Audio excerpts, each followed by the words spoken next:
Welcome, everyone, to the Black and White History Podcast. We are your hosts, Christian and. Union forever, hurrah, boys, hurrah! Down with the traitor and up with the star.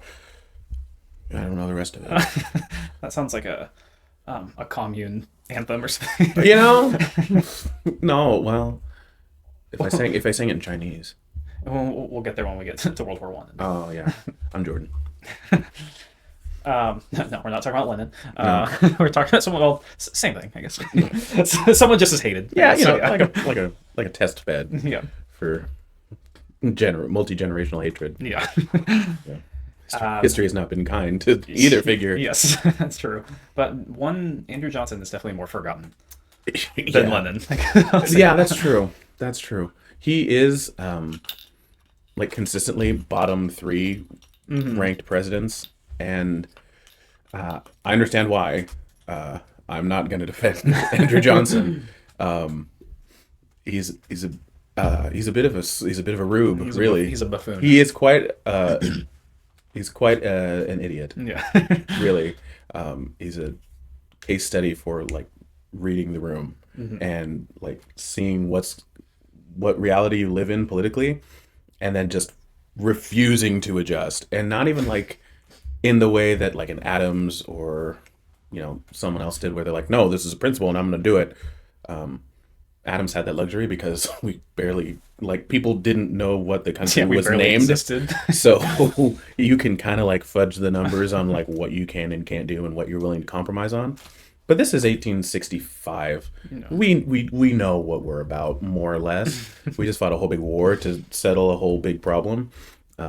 So Are you a little more kinder to John Adams a little bit after some of these other guys we've gotten into, like Andrew Johnson and Buchanan and no, screw John Adams. no, still okay. No, no, I can't go back.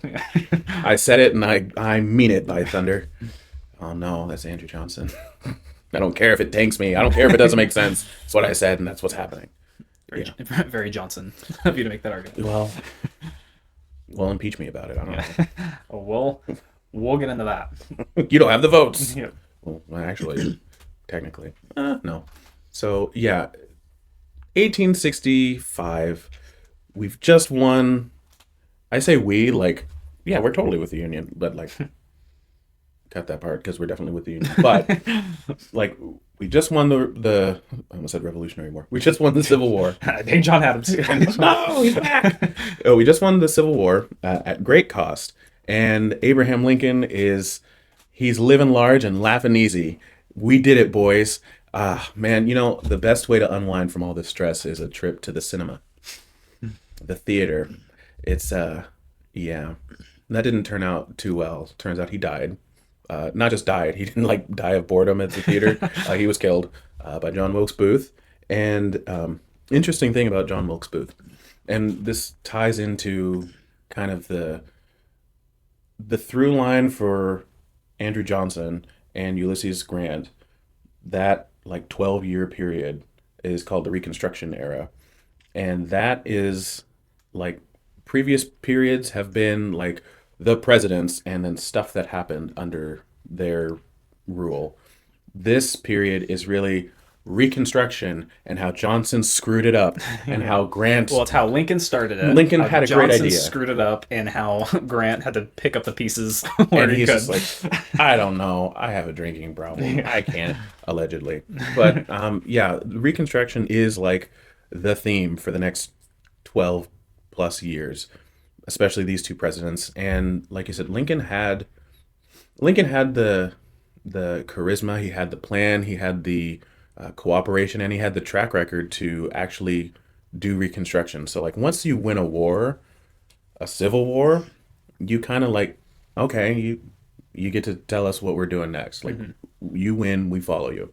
And Lincoln did have a plan. Number one, I guess we should define what we mean by Reconstruction. So the Civil War was about slavery. But underneath slavery, it's really a question of who is a citizen, who has rights, and who enforces those rights.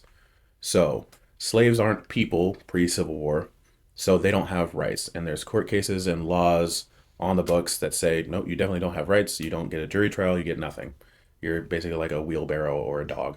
So, like, now we move into this era where we just passed the 13th Amendment. So there's no more slavery. Okay, excellent, great. That's a level up. Now the question is, if you're not a slave, what are you? Because Mm-hmm. you are a person.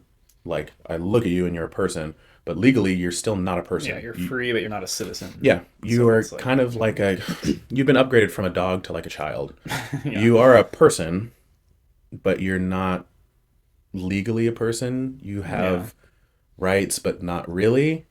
It's definitely an interim period of It's an estuary of like legal like, all right, status. 13th Amendment. Oh, we're gonna have to come up with a lot more Yeah, amendments to yeah. Just figure this out. buy an island and put them on the island. Yeah, I don't know. that was a legitimate. That was an actual thing. Yeah. So yeah, with Reconstruction, it's trying to figure out how do we, number one, reincorporate the southern states back into the Union without just maintaining the status quo that started the Civil War in the first place. So the South is basically decimated. Hmm. Their infrastructure, their agriculture, thanks in no large part to General Sherman and Hmm. his march through the South. They don't have slaves anymore, so they have lost their primary workforce. Well, not their primary workforce, but a major 4 million Hmm. workers that produced and generated a lot of their wealth. So they don't have those anymore. A lot of critical infrastructure is gone. They don't have political power in the South anymore because they seceded. Now they have to kind of finagle how to get back in. And when you leave the poker table and then you want to come back in, well, we're just going to change the rules and make it like we're going to punish you for leaving, for trying to take your ball and go home. We're not going to make it easy for you to get back in, just like this whole war didn't happen. So, what do we do with the slaves? How do we reintegrate the South into the Union without just restarting this whole ball of wax? Those are the two main issues in Reconstruction, and it they call it Reconstruction because it's not just physically rebuilding the South; it's reconstituting what the country is and how the country functions when you have now, with the stroke of a pen and more than a few bullets, just granted 4 million people like this new undefined legal personhood status. Adding to the difficulty of that, most of the country doesn't like those people and Hmm. don't want them to be integrated into the country. Like, half don't like them. The remaining quarter of the people who don't hate them don't care either way. And Hmm. then there are people who really want them to be integrated. So it's an uphill battle already. Yeah. Yeah. This was uh, this is it's weird because I think a lot of our history is like super interesting and exciting, and oh, the Civil War, and there's like look at the technology we had, and like oh, this person rose to power and he led this charge, and the Revolutionary War, and look at how we overcame this big thing.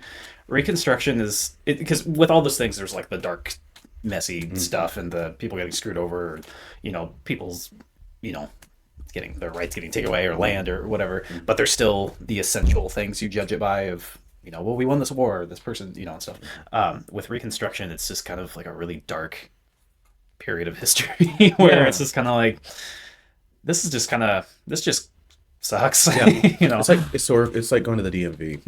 It's something that we Yeah. have to do, but like no one likes it, and it's just massive bureaucracy and laws and policies and dealing with personalities and like ego and hurt feelings Well, and and it's I think also part of it is just the charge that so many people, especially in the South, had at doing whatever they can to I don't even know if they really could think that they could stop this from happening, but just slowing it down as much as possible. mm, All the riots that broke out from mm, this, and black people had been given land and things like that, not getting taken away or mm. pillaged, and I still want my 40 acres. That's a lot of land, yeah, 40 acres, yeah, and a mule. That'd be helpful. yeah, Thanks. just like that. Just like that. Hope deferred. I let you come over, so That's you true. know. That's true. But yeah, then you have the rise of the the first wave of the Klan, Yes. and it's just so much of this is just in the people that you would want to count on in large parts, whether they had really good intentions or not. They just didn't even with whether they didn't have enough support or they didn't have the right mind to be able to tackle something like Mm. this. And who knows how it would have gone down with Lincoln. Yeah. but the point is he's not here to see it. So Yeah. now we have Johnson, who is he's a Democrat who, we're still in the balanced ticket era, but he's kind of this balanced ticket where he's a Southern Democrat, but kind of acts like a Northern Democrat. So he does free his slaves during the Civil War to try to, make nice with Republicans and everything. Hey, it's a bad. Yeah. Hey, you want to be my vice president? That's great. You can't have slaves because we're gonna fight a war Yeah. about slaves. It's not a good look. And so there's that, and then he does agree with a lot of Republicans at the start of his term. I know his other vice president. The reason he changed to Johnson was because there was such a big, overwhelming amount of paranoia that Lincoln was going to lose his reelection, and so they kind of went for the Southern Democrat, the more to try to bring up whoever they can from the South for support, and so which in hindsight there was no way he was going to lose that because not only did he already have enough electoral power from the northern states, the South had already seceded, so none of the it's a non-factor. Yeah, it's a non. Yeah, so it really didn't matter. So I really don't get that why that they thought that would be a worry, but I think it's in line with Lincoln's because he was a good strategist, and so he had plans for Reconstruction even as the war was happening, and so I would imagine no small part of it was okay. We're gonna win this war, and we're gonna reintegrate the South back into the Union. And he was adamant he didn't want to steamroll them. He didn't want a scorched earth. He wanted us to be a unified country again. And so I imagine okay, we'll find a Southerner. Maybe he's a Democrat, but he's like a soft Democrat. We just flipped a bunch of people to vote for the 13th Amendment. He's like the Democrat Unionist. Yes. Is kind of like the title that he's given. So I imagine it was a lot of setup for future optics. Like, hey, I could have gotten another Republican. I could have gotten Thaddeus Stevens. I could have gotten anyone. And it wouldn't have been a fight and it wouldn't have been an issue because I had the votes anyways. But I'm giving you an olive branch. Hey, one of you guys are going to be my right hand because we're going to do this together. I had another thought about how just everything kind of fell apart after Lincoln was assassinated. I mean, number one, that was like the first assassination, so that's like an earth-shattering thing. Of it's one thing to not like the president; it's another thing to kill the sitting president. Like that's a big thing. But also, like the relationships and the deals and the promises and the conversations that had happened between Lincoln and these other people around Reconstruction had been happening for years. And so, if you remove him from that equation, now we have to start all these conversations over again with a new person. Yeah. Who no one is as polished or persuasive or, personable. Nice alliteration. As Lincoln. So unless you have the perfect person to take his place and then quickly reforge all those things when politicians are opportunistic. Hey, the chessboard just switched all around. We can do kind of whatever we want now. Old contracts are out the window. So when he was killed, and Johnson was supposed to be killed also. So there was a whole coup of not just Lincoln, but his whole cabinet, basically. But then it only ended up being Lincoln's. Yeah, just the only one that mattered. Yeah. Of course. Yeah, so taking Lincoln off the board threw a massive wrench in Reconstruction. Not to say that it would have gone hunky-dory and everyone would have held hands and it would have been fine. But it just introduced a massive variable. And unfortunately, Johnson was the next in line. And Johnson kind of went along while he was vice president. And then as soon as he got handed the keys, he's like, let bygones be bygones. The South, the war is over. And his argument, like his fundamental argument was, okay, you say that the Civil War is about slavery. Now we pass the 13th Amendment. Slavery is illegal. We win the Civil War. So the whole point of this whole kerfuffle was ending slavery. Slavery is over. That's all that I had. That's all that I signed up to support. Anything other than that, no. I get to make the choice on that. And on one hand, fair enough, I guess. Like, if that's what you signed on for and you accomplished that goal, we didn't talk about the other stuff. On the other hand, you are the president. You're the president. So, and you are now, like ostensibly, the only Democrat after a 2/3 majority just amended the Well, Constitution. yeah, and I forgot to mention this, but not only that, but he was the only Southern Democrat who didn't join the secession with the Yes, everyone else Confederacy, left except for him. except for him. And so that was another thing where they were thinking, maybe we got someone here who we can trust. Nope. And then he ended up just siding with the South. There's a bunch of things that Lincoln wanted that was proposed, and him and Congress went back and forth on,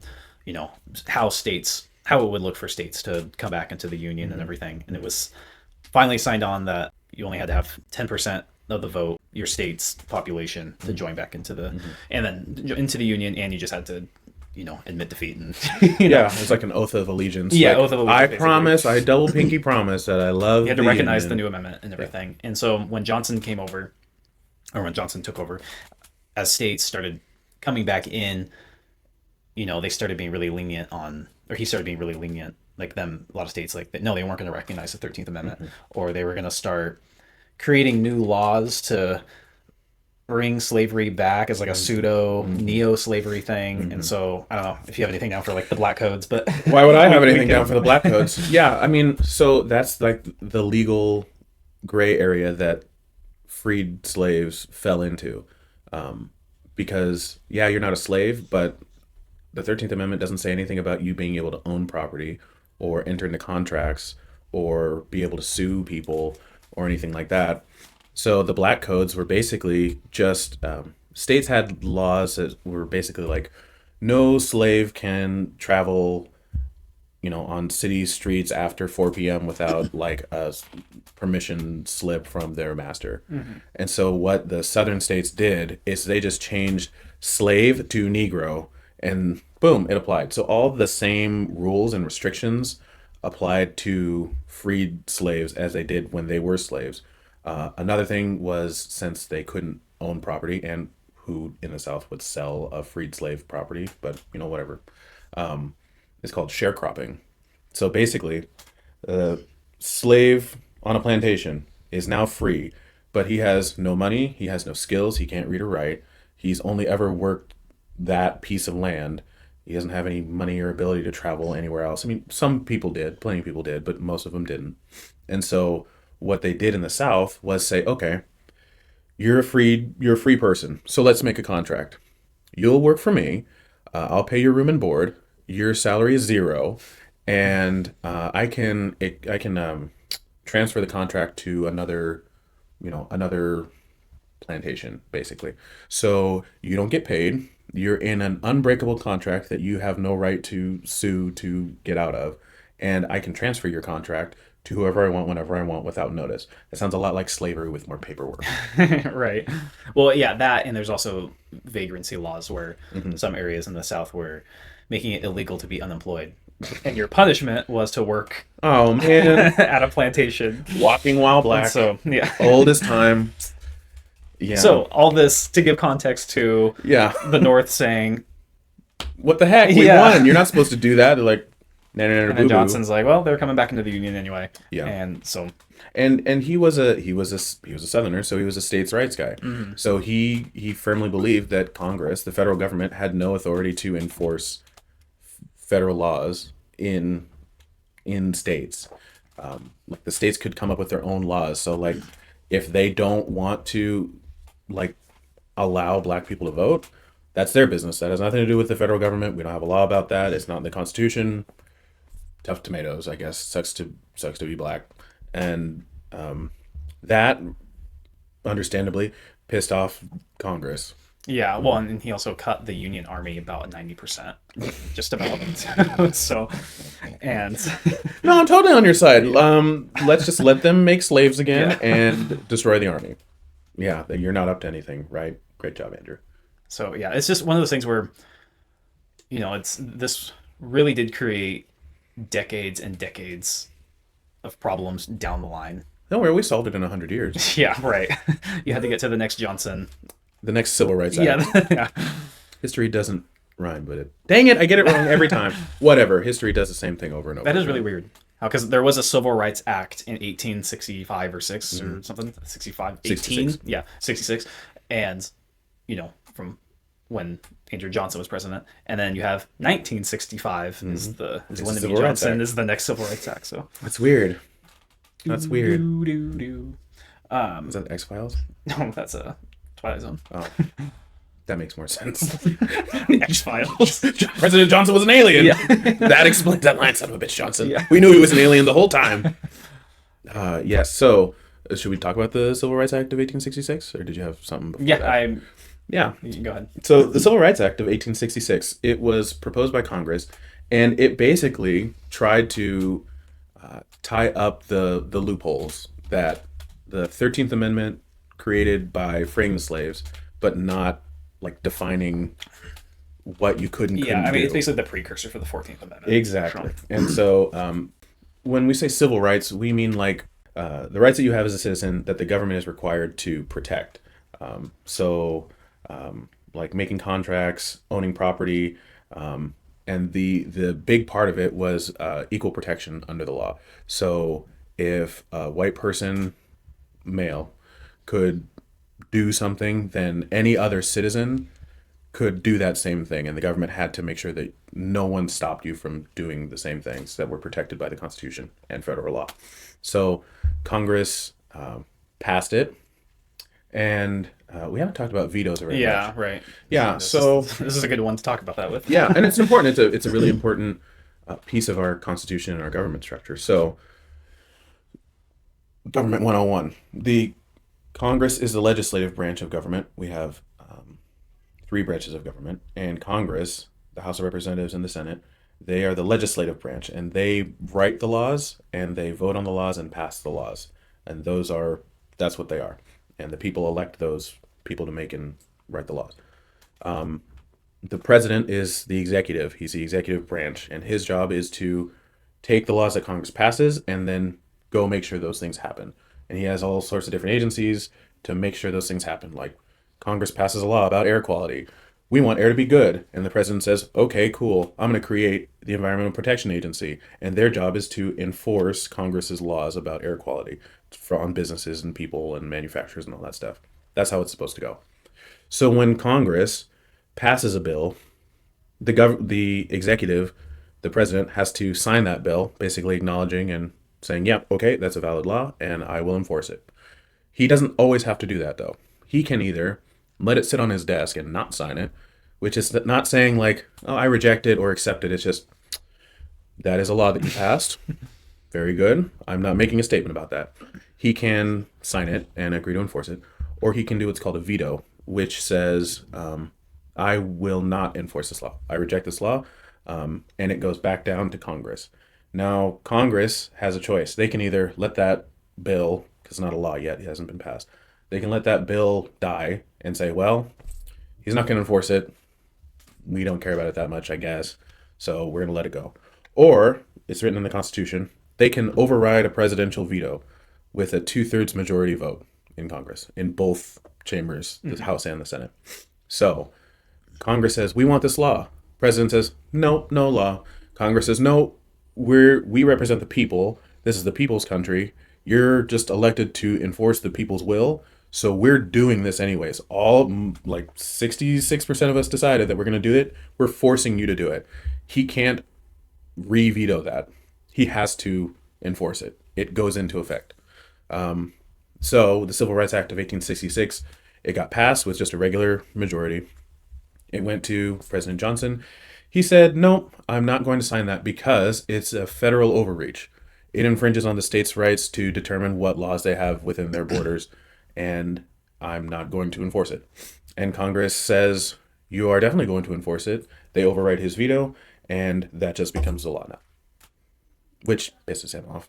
Well, yeah, and this is kind of where you start to see the Republican Party become so much more closer aligned, because during this you have the real radical Republicans, the Thaddeus Stevens, if you've seen our Lincoln Tommy Lee episodes. Joneses. Yeah. Could be plopped probably in like, well, maybe 1980 and he'd fit in. Yeah. Yep. And so way too progressive for, a normal common folk of 1865. And then you have the more moderate Republicans, and there's all these different wings of, inside the one party. And because they're up against Johnson, he's vetoing everything, ignoring all these atrocities happening. Like even in Tennessee, there was this huge riot where like 48 people were killed, mostly black people, and it was like black churches and homes and stuff were raided, and just not my problem. Sorry. So State issue. yeah, even though it was his state that he came from. Yeah, well, I'm the president now, so Yeah. screw you, And Tennessee. So it's starting to. The Republican Party is beginning to have a lot more in common with just a common enemy of, Yeah. you know what, let's put our differences aside Yeah. and let's just do whatever we can to go after Johnson. And so you have a lot more support for, I can't imagine a 2/3 majority happening today. No. You really can't really think of it in any time. I mean, that's just such a high percentage of people in Congress to come together. But Johnson did. Maybe he's playing 3D chess and he wanted, No. 4D chess. No. Either way, No. He's not. he gets everyone. His just horrible presidency unifies the Republican Party to a degree we probably haven't seen since. No. And that is the other really important thing to remember about the Reconstruction era, is that it redefined the relationship between the president and Congress. Because in the past, 80, 90 years of presidencies in America, the president just sort of, think of Jackson. Well, I'm just going to do it. You can't stop me from doing it.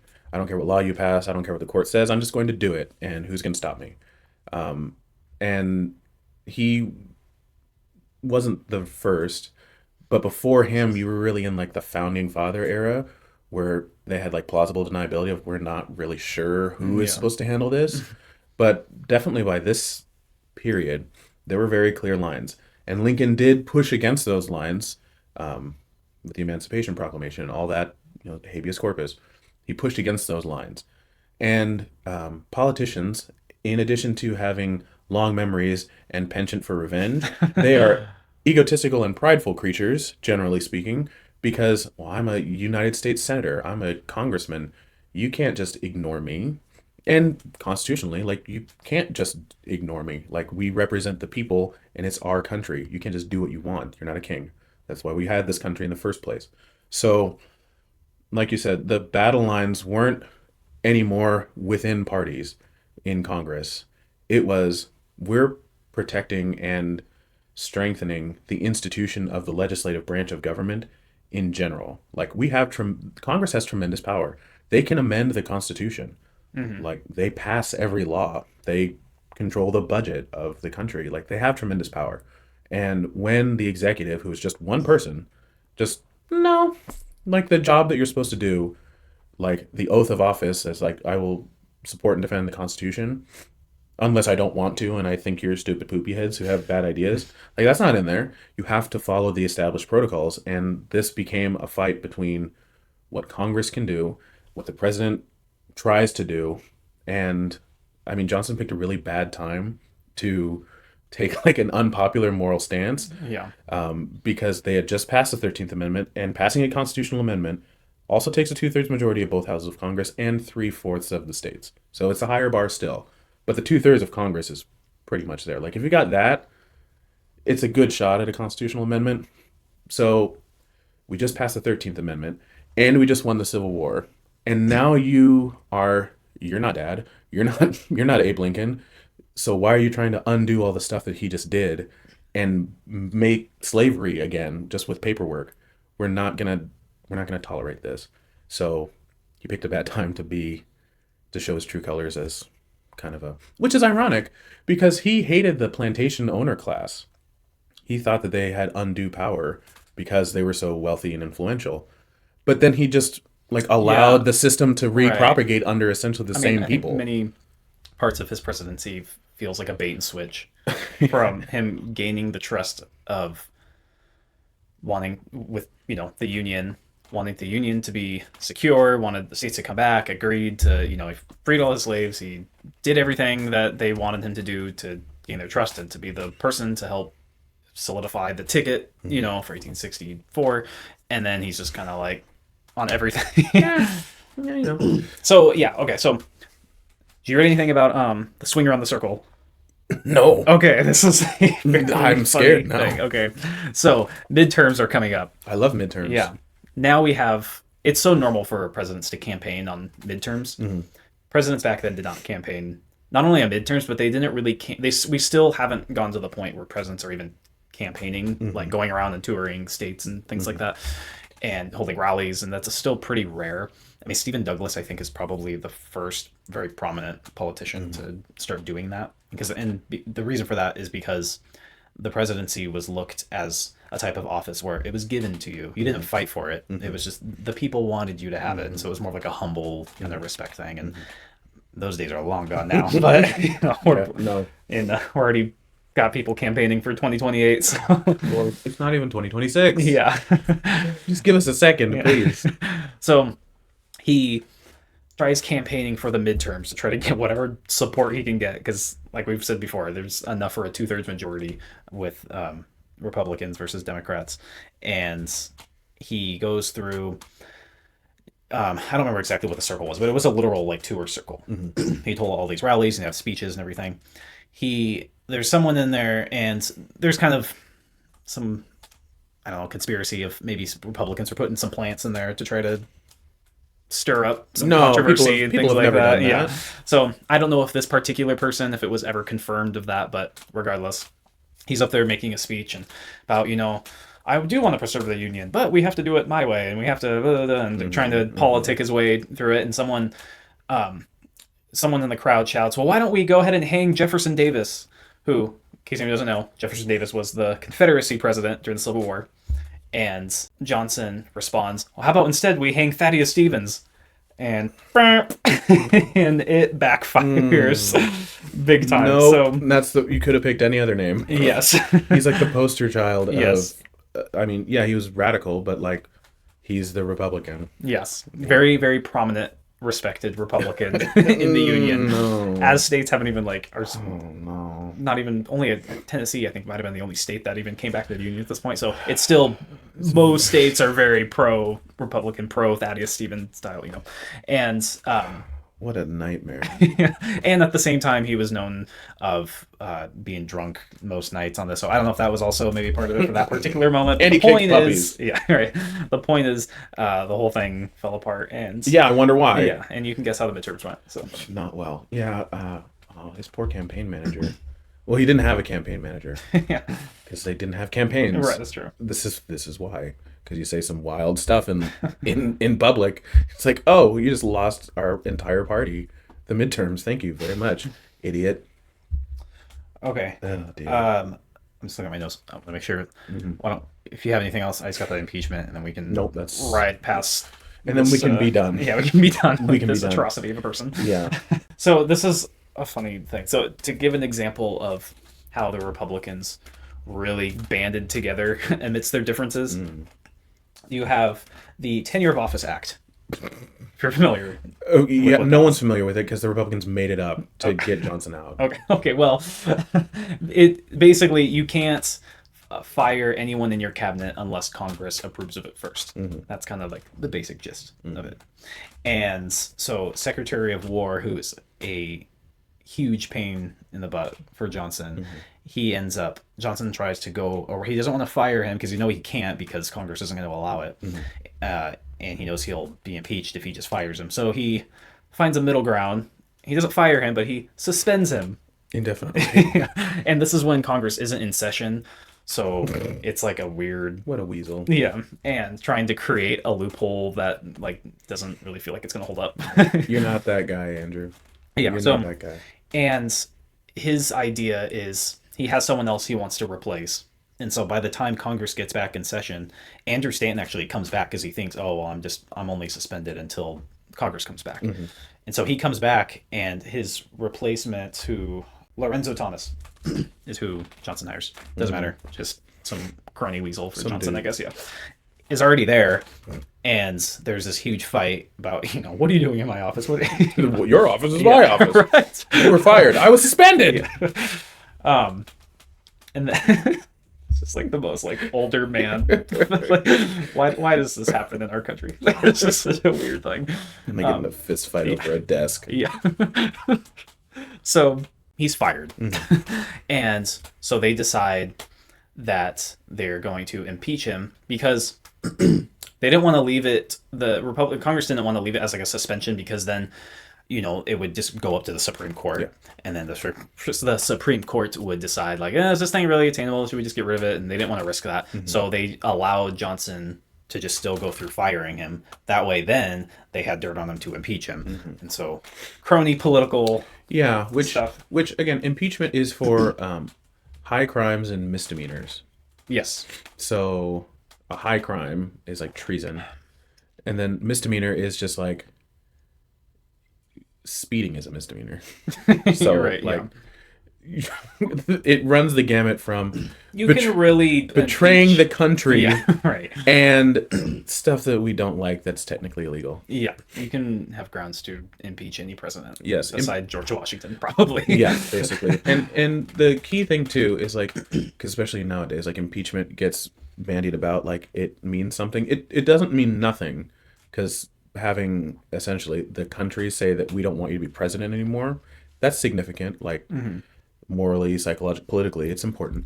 But the real thing is removal of office. So Right. Congress, the House of Representatives, has the power of impeachment, and it basically they would like a vote of no confidence. Like, we don't want you to be in charge anymore. You have violated the terms of your oath. You're not a good president. You're not doing your job. So you're fired. Congress votes, and with 2/3 majority, they can impeach the president. Then the articles of impeachment go to the Senate. The Senate votes to actually remove the president from office, and then Yeah. Well, once- they debate. And it's they- like a whole trial. it's a trial. It's a court case essentially, and then they vote to remove him from office.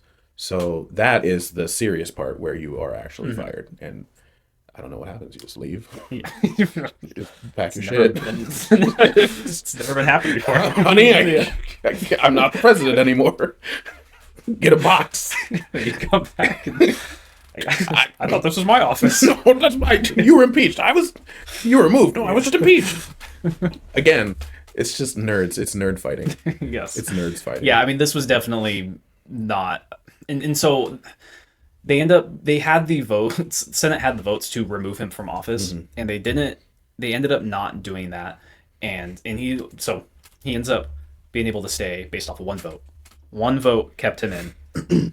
And the reason why they decided to flake out on it last minute was two main reasons. One, they didn't want that to set a really terrible precedent to where, because for something to get impeached for, with as awful as a president he is, just firing some guy he doesn't like is just not great grounds to go through. To remove like the that. president of the United Yeah. States, like that level of actual lasting pettiness is destructive to the Yeah. country. Because So, you yeah, can do that for anything. There's, the side of the whole point of the Republican Party is they're trying to preserve the Union. And so by just Not you. yeah, kicking your own president out as you're trying to get the other states that are still haven't come back into the Union back in. Hey guys, we're Not stable. great. We You're just right. fired the Yeah. president, though. Maybe a Civil War Part 2. Yeah. This time it's personal. It is personal. This time it's clerical. Yeah. It's my desk. This time it's political. So then the second reason was, at this point, if he got impeached, because he was the vice president, now we know it would be the House of Representatives majority leader. Yeah. At this time, though, before that was actually ratified, it would have been the Senate leader, who was this guy, Benjamin Wade. And he's kind of just like a know-nothing, like whatever guy. But he's only important here because he is super radical, like way too, like Thaddeus Stevens is like too much in the middle, basically. And so Republicans think, oh wow, if Benjamin Wade ends up stepping in as president, we are not going to win in 68. We're done. Yeah, so the Democrat is going to take over. And so they decide to just call it off and just hunker down and cross their arms and wait it out until they can get Grant in. And they do, because once you are impeached and almost removed from office, only saving your skin by one vote, you're not getting anything done. Yeah. You are done. Which honestly, like, not a shame, because I don't want to say he earned it, but like Johnson worked his way up from literally nothing and held like every major political office. Yeah, he was on the road to the started as a presidency. tailor. Yeah. And then He was an indentured servant. Yeah, right. And with his political career, he was a House representative and a senator, and I think He was the governor yeah, of governor Tennessee. of Tennessee also. So someone who climbed the ladder of just the political ring, and And then crap the bed at the top. yeah, You know, that's a theme. There's something about the presidency, man. It just you could be great. It's like into the major leagues. You could be great in high school, great in college, double A, triple A. You get to the big leagues, just can't. It doesn't mean that you're a bad baseball player. You're just not to the level where you need to be to play here. And yeah, it has broken greater men than Andrew Johnson. he does try to still run, and No. the Democratic Party doesn't even they primary him. So Come on, guys, I hate black people. Yeah, no, no, a little too much for effectiveness. yeah, you need to be smart if you're going to hate black people. You have to do it quietly. Yeah, Here, put on this uniform. yeah. You got a pointy hat. There you go. Yep. Yep. Well, yeah, it's funny because the the Klan came from Tennessee, which was his state, so it's just more more gasoline on the fire of his reputation. Gasoline on the fire. It's time for Johnson to leave. I will say his one. I don't know where I heard this. I've known this for a while for some reason, but he did get us Alaska, so that's his big achievement. Cool. Yeah. I've never been to Alaska. I hear it's nice. Parts of it. I don't think much of it is livable, but No, maybe that's why it's so nice. just in the very southern part of the It's essentially like Russia Junior. yeah. But that's it. I think we That's it. Let's never speak of him again. there Bye. you Episode over. Yes. Bye. Make sure to like and subscribe, and we'll see you. We'll talk about an actual president next week. Yeah, someone who at least tried. You tried. All right.